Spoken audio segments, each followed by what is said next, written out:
வரலாற்று துளிகள் 4th November. இதே நாளில் வரலாற்றில் நடந்த நிகழ்ச்சிகள்.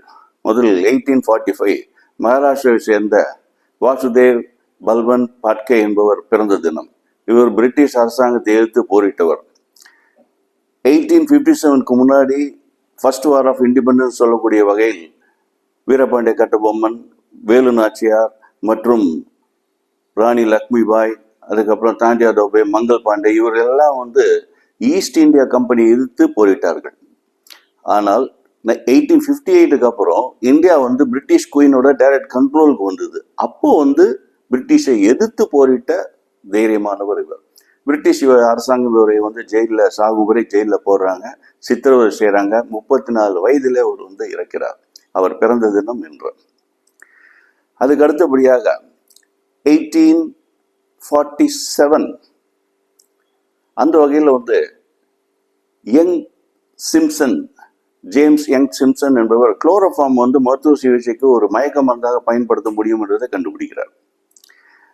1946 யுனெஸ்கோ, யுனைடெட் நேஷன்ஸோட education, scientific and cultural organisation form பண்ண தினம் என்று.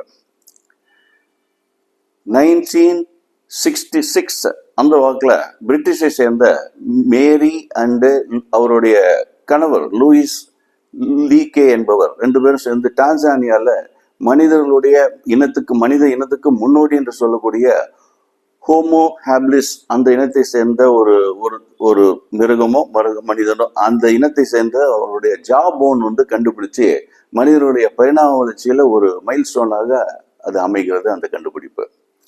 மாடர்ன் மேனுங்கிறது இங்க ஒரு 2 லட்சம் வருஷத்துக்கு முன்னால் உருவானவர்கள், தோன்றியவர்கள்.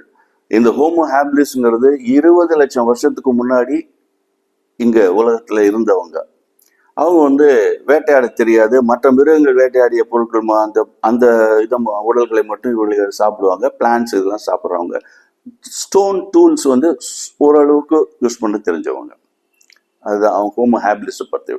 அதுக்கப்புறத்து 1967 அவன் எம்ஆர் ராதா எம்ஜிஆரை ஷூட் பண்ணி அதனால் இவர் ஜெயிலில் அடைக்கப்பட்ட தினம் இன்றைக்கு. 1987 சியாச்சன் அங்க ஆர்மி பேஸ்ல ஹையஸ்ட் லொகேஷனில் ஒர்க் பண்ற எஸ்டிடிபிசிஓ துவக்கப்பட்ட தினம் என்று. இந்த விவரங்களுடன் விடைபெறுகிறேன். நன்றி, வணக்கம். ராஜராஜன் வாசன், இந்திய மறுமலர்ச்சி இயக்கம்.